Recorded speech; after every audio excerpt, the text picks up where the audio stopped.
Welcome back to Tears for Fears. I'm your host, Megan Shoup. You can follow me on Twitter at Megs08DFS.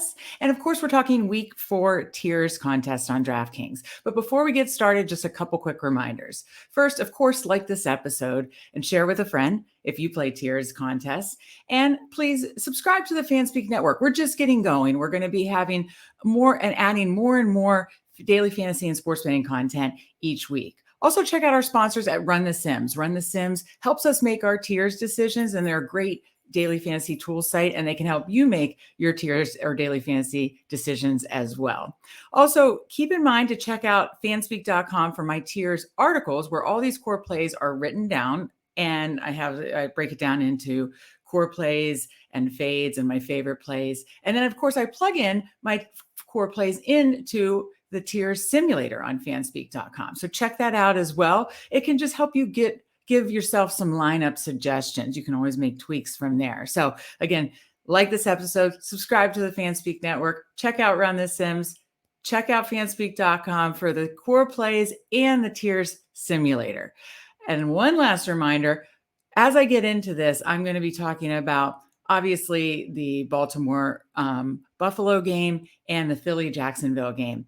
Just note that right now I am fully on those games, but I will be paying attention to weather closer to lineup lock. Obviously, there should be some rain and could be some winds. Right now, the line total, especially in the Baltimore Bills or Buffalo game, has not moved much. So pay attention to the line, the Vegas total, pay attention to weather. Obviously, if the total drops and there is a chance for like really bad rain or sustained winds, then I may pull back from that game. But as of now, I'm playing it as if the winds and rain are in a controlled environment enough to absolutely play the game. So just a little disclaimer there. With that, let's get right into week 4 tiers. And I'm going over to DraftKings, of course.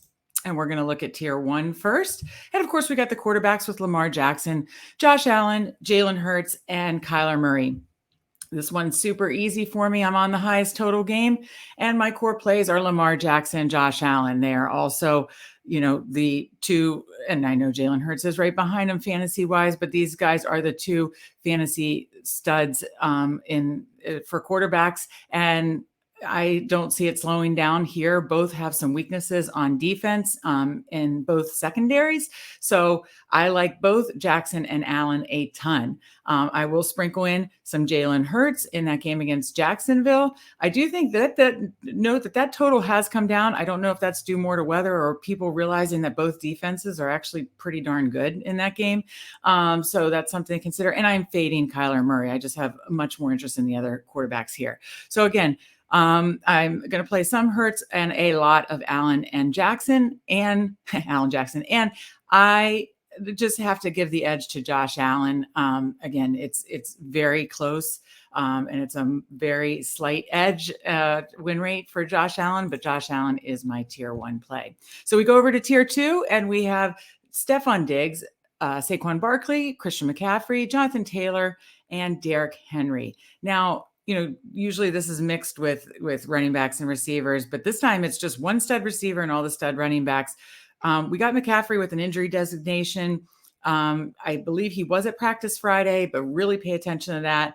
With his injury designation, I'm pretty much going to fade him unless I hear very, hopeful news on that. I may sprinkle in a little Derrick Henry, but my core plays are Jonathan Taylor, Saquon Barkley, and Stephon Diggs. And really, I'm going to be honestly rotating through these 3 guys fairly evenly. And I'm not, again, as I've talked before in the past, every time I play Josh Allen or even Lamar in a game stack, I'm not going to force Diggs in every time. But there will be plenty of times where I do play Diggs with Josh Allen or Lamar Jackson in a game stack. So of the 3 core plays, Taylor, Barkley, and Diggs, Diggs is my favorite ceiling play. Again, that Baltimore secondary has a lot of issues right now. So Stephon Diggs is my tier 2 play.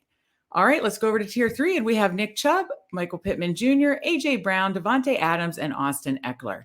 For this one, it's pretty easy for me. Honestly, Austin Eckler, he's barely getting any carries and has been inefficient on the ground. It's been getting there on targets. And obviously that the Chargers have a lot of injuries right now. My core plays are Nick Chubb, Michael Pittman Jr., A.J. Brown, and Devontae Adams, but one of these guys stands out way above the rest. I mean, Devontae Adams is a tier 2 guy, let's be honest. He's had 2 down weeks, and I know Denver's secondary and defense is tough, but I think honestly, this AFC West game, while both teams have underperformed so far, I could see it being a bit of a back and forth shootout. And I definitely think Devontae Adams stands out in this tier far above the rest, and I will play him, honestly, much more than the rest of these players. So Devontae Adams is my tier 3 play. Over to tier 4, we have Mark Andrews, Amari Cooper, Marquise Brown, Aaron Jones, Najee Harris, and DK Metcalf. Honestly, on this tier, Najee Harris and DK Metcalf are fine plays, but I just don't think I see the ceiling for them as I do some of these other guys. So I'm going to fade them. I'm going to sprinkle in a little bit of Aaron Jones, and my core plays are Marquise Brown, Amari Cooper, and Mark Andrews. All these guys, these 3 guys are getting immense target shares for their team. That's what I love the most about these 3. And again, I'm not always going to force a game stack, but I do like Mark Andrews the best. His target share on the Ravens is insane. I mean, I think last game, Lamar was going to Andrews at like a 50% rate. I don't know if it was for the whole game or part of the game, but I mean, he is really looking Andrews' way, and Andrews is getting most of the high percentage of the Ravens target share. So for that reason, Mark Andrews is my tier 4 play. Over to tier 5, we have quarterbacks again, and we have Carson Wentz, Justin Herbert, Derek Carr, Trevor Lawrence, Russell Wilson, and Aaron Rodgers. This one is really, really difficult for me, honestly. I'm kind of hoping that a lot of guys just fall into that like 18 to 22 point range, and it doesn't matter who you play is what I'm kind of hoping, because that can happen in this tier, honestly. You can kind of get away with playing a couple different guys. You can still win if you don't even have the highest one, if they're falling within 2 to 3 points. And I'm kind of hoping that's what happens here, that nobody explodes out of this tier, because honestly, I'm going to rotate through these guys because I don't feel super confident about any of them. Aaron Rodgers, it feels weird to say, but I'm actually going to fade Aaron Rodgers just in that game script. I mean, my goodness, there could be defensive touchdowns going against Brian Hoyer, and, Packers are never one. They play slow. They don't really put the foot on the gas at all. And so, while I think Aaron Rodgers is incredibly efficient, I don't see a ceiling game. Trevor Lawrence is going against a very difficult Philly defense, possibly in some adverse weather.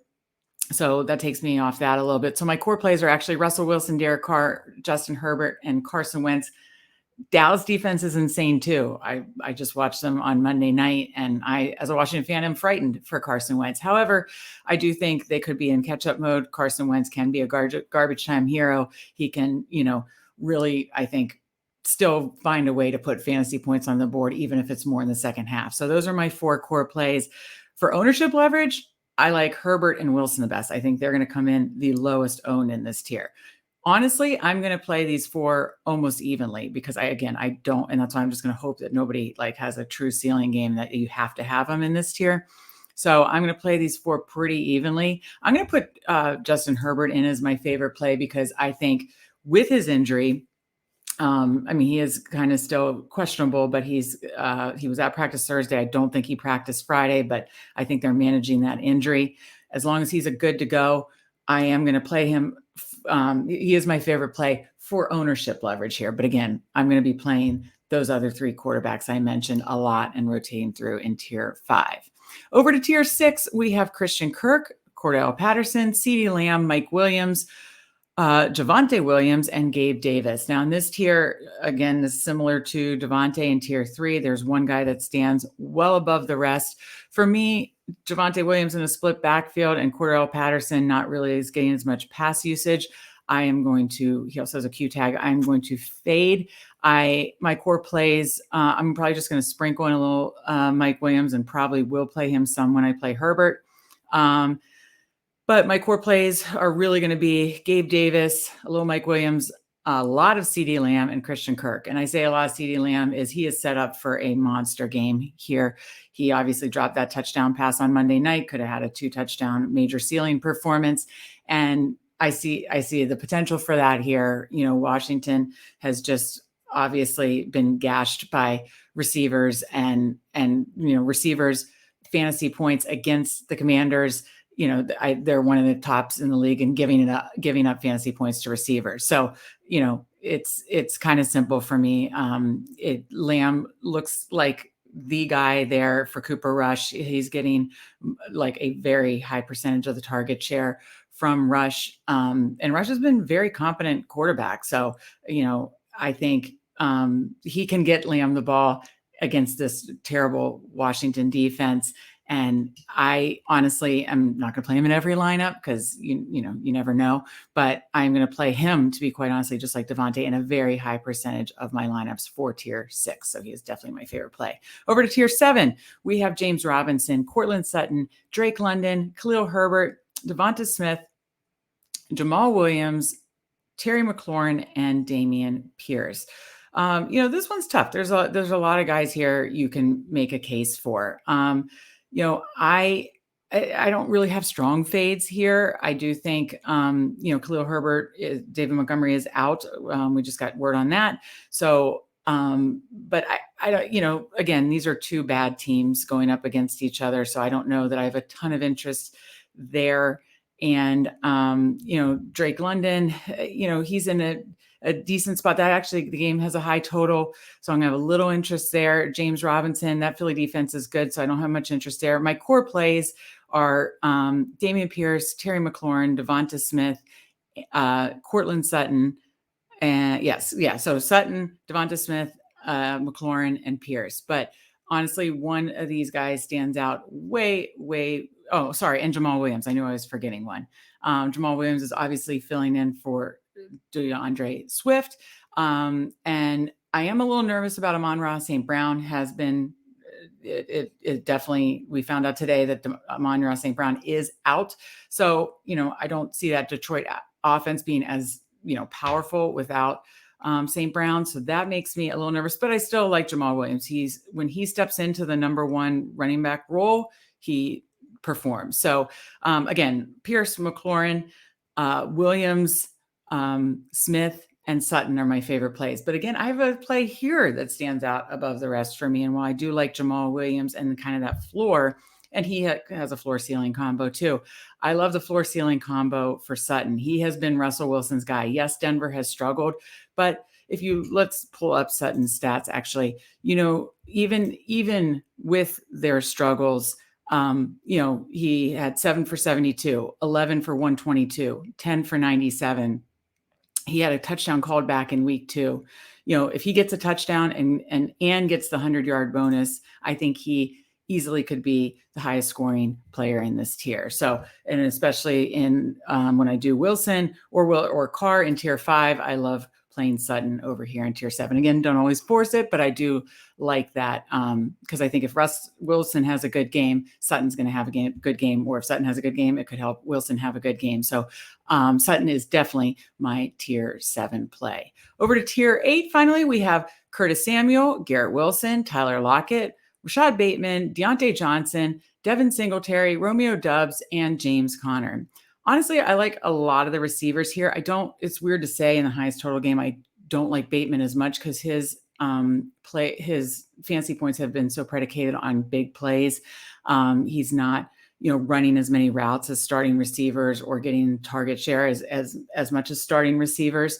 And if there is going to be some win concerns and, he's been getting more like downfield passes. So I don't have as much interest in Rashad Bateman. I don't think it's a sticky stat about Devin Singletary getting all those targets. So I don't have interest there. I don't have interest in Romeo Doubs. I'm very impressed with Romeo Doubs, but again, I don't think they're going to need that offense to do very much.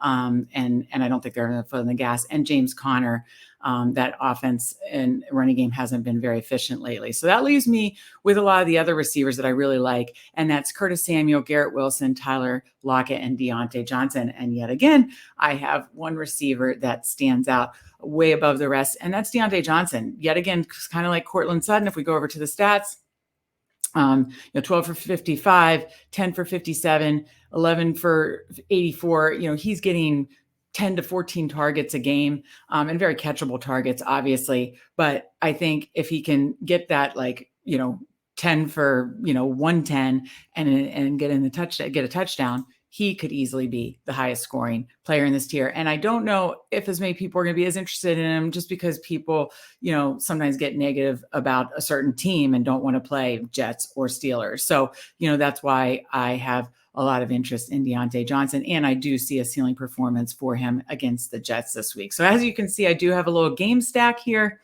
And I really targeted a lot of receivers. We'll see if that's the right call. Let me know if you think that's the right call.